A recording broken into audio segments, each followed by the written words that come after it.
Are you ready to talk about the balance changes? Oh, I feel sad, guys. First of all, improved tank conversion costs for tank modules. So here's an example. So we start off with this Panzer II here. And then if we add on, let's say, ammunition storage, you can see the conversion cost changes in the bottom right. Can you see that? So wet ammunition storage, add an extra 1 conversion cost. So they've revamped the conversion system in the previous patch. And I think because of that recent change, it's created a few wonky scenarios where the conversion doesn't work the way they intended. How would you make the armor from non-slope to slope? Think about that for a second. It feels like you have to rebuild the whole chassis, wouldn't you? But it's only a 0.3 conversion cost. Nice and easy. If you remove this, conversion cost is 2.25, make a bigger turret, 1.05, change to a heavy machine gun, 1.85. So overall right now, it's now really efficient to convert. Before, conversion was like a 1-for-1 production cost, but now there's like a different production cost, a discounted cost for converting. They've changed it again, which is good because converting was like something you would never really ever do. So let's just try and change this tank, completely different tank. We're just making it a completely different tank now. So now this is a completely different tank. So production cost is 6.96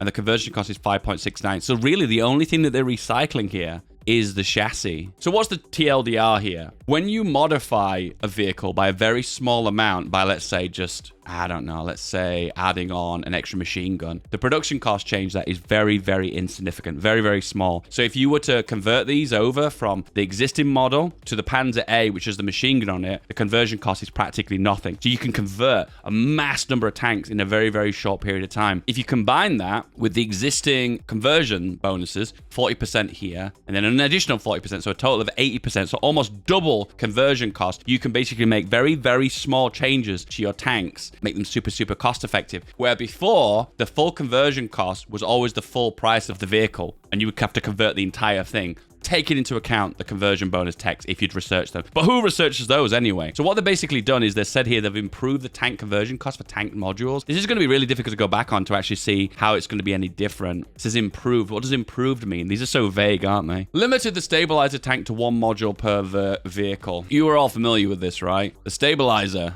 and you can add another one, and then add another one. Stabilizers were awesome because they added loads of breakthrough, and you could stack tons of breakthrough on a tank, resulting in ridiculously high breakthrough. But think about it, it doesn't even make sense, does it? Why would a turret have more than 1 stabilizer? Doesn't make sense, so they've nerfed that, obviously. Armor stat, armor versus average, changed from 0.3 to 0.4. I'll admit, I don't fully understand how this stat works. If anyone in the comments knows, please let me know below. But my understanding is, this is a very small buff for tanks, meaning they're slightly harder to pierce. So I'll give you the layman's version. If a tank gets pierced, it loses all of the bonus for having armor. Now, if you could pierce half of it, it loses half of its bonus. What they've basically done is shifted the average from 0.3 to 0.4. So now the mid-range for piercing, the halfway mark, has now been slightly increased. So the high one, full armor, half armor has now been moved up a little bit, and then no armor is still where it was before. So that's an improvement to tanks. It's a slight buff when it comes down to the middle piercing parameter. So what that potentially means is light tank recon is still kind of viable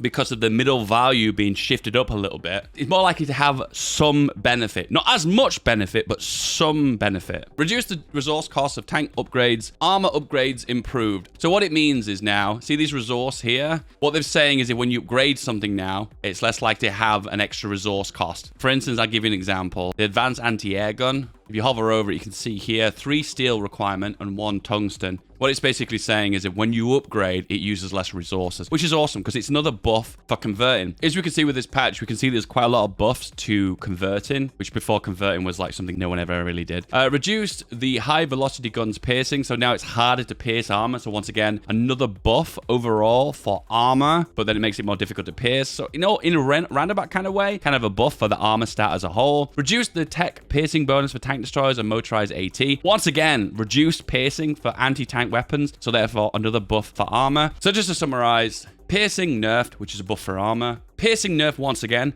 a buff for armor. The medium average for the armor stat affecting a division is another buff for armor. Adjusted flame tank terrain modifiers. Now this is a biggie. This to me looks like a nerf for flame tanks. Recon tanks are now proportional to unit size. This is the biggie, guys. This is the big change. This is what changes everything. This is a massive nerf to recon tanks. Recon tanks were viable, but they made infantry divisions so much better. And unfortunately now, PDX has acknowledged that they are way, way too strong. So they have given them a big fat nerf.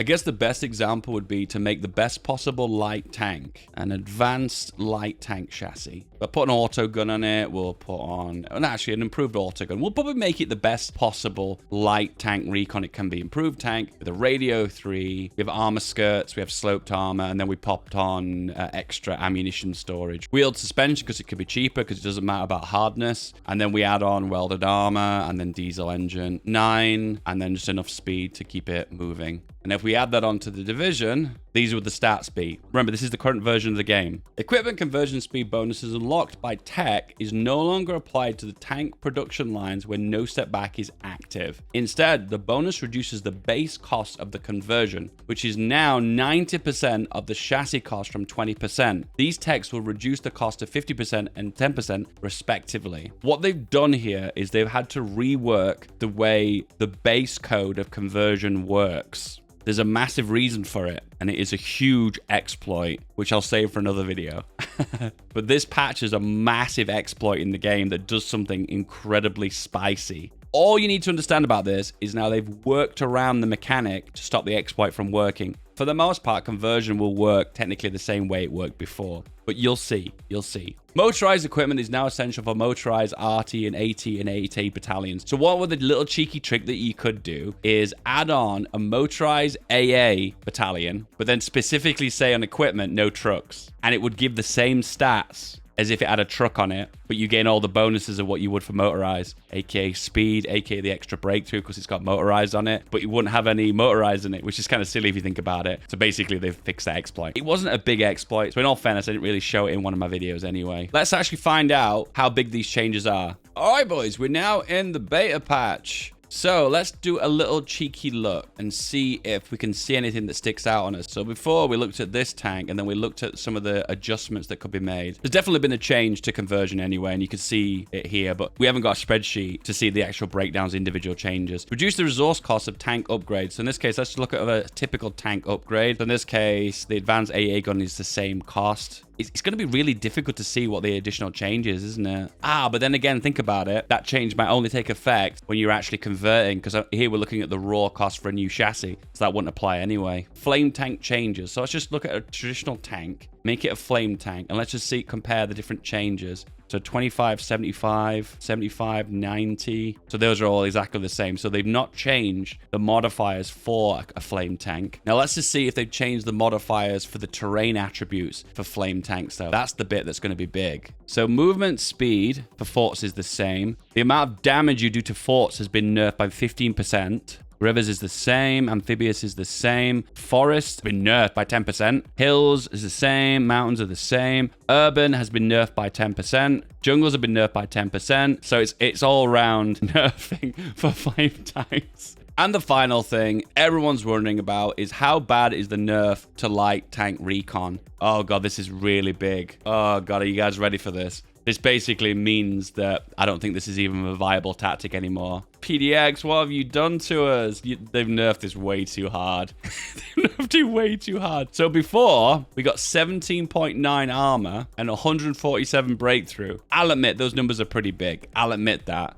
So we've got 128 breakthrough. Mainly breakthrough is mostly intact. The breakthrough is still really good. The armor, though, has gone from 17 down to 9.3. You know what I say to you guys? The minimum amount of armor you want on a division to make it worthwhile is 10. This is the most advanced light tank recon you could probably get without making the cost ridiculous. So now the armor is just not viable. I don't want to do this anymore. They've nerfed it to the ground. So if we were to add a light tank on as a battalion, 24 armor. So what they've done here is they've made the number of light tanks in the division as a whole proportional to the stats. Hence the reason why a light tank recon, which only adds on 24 tanks, has a measly improvement in armor. But if you add a battalion on, which is a total of 84 light tanks, you actually get 24 armor, which actually would make a worthwhile change. I would need to do some testing with this one to see if this is a worthwhile thing to do anymore. My instincts are telling me right now that this no longer is viable strategy. In all fairness, he should probably stop doing this. We should stop adding light tank recon. Light tank recon for a very small window, very weird small window, was actually a really cool, fun meta to do. When you add a battalion of light tanks on, you're having a more impact on the overall stats. But unfortunately, you're using a lot more light tanks. One battalion of light tanks is 60 tanks. That's a lot of tanks. You can't mass produce them as well as you would before. Ah, man, this is such a big nerf. And light tank recon was so fun. You know what? As sad as this makes me, I feel myself going back to 7.2 because it's just more reliable. At the end of the day, when it comes down to Hoi4, you want to produce as much as you can to get the maximum amount of firepower out of each point of production. And when it comes down to it, if you're not getting the armor bonus anymore, is it even worth it? Probably not. So my instincts are telling me right now, guys,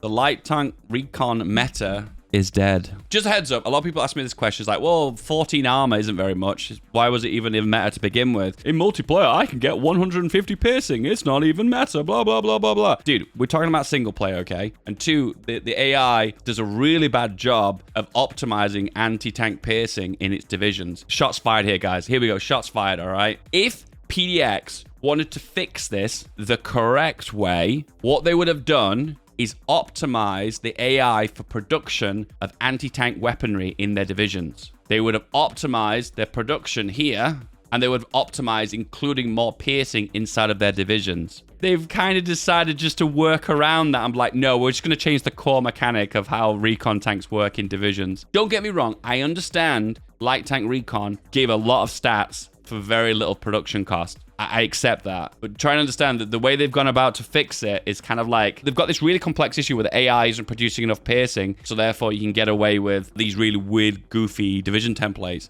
So instead of trying to find the counter to armor, which is piercing, they've just kind of like, well, we've nerfed armor down a little bit, so therefore everything will be easy to pierce now. I'm like, I feel like that's like the easier approach. For some reason, the AI does not produce much support AA. Don't get me wrong, it does, but for some bizarre reason, have you noticed when you want to ask for Lend-Lease for anyone in the world, AA equipment, full stop, is like really hard equipment to come by. AKA the AI just does not make much of it. So we load up like a late game scenario, and we'll see what the AI is producing. And this will give us a reflection on if the AI is making its divisions optimally. So here we go. They've attached 2 military factories into support AA. That isn't even enough AA production to add support AA onto infantry. And they've added some improved anti-tank too, but they've only added 3. Once again, not enough production there. So it's not even going to be worthwhile. Oh, but there you go. We'll learn something new anyway. Everyone who loved this video also loved this one. Give it a click.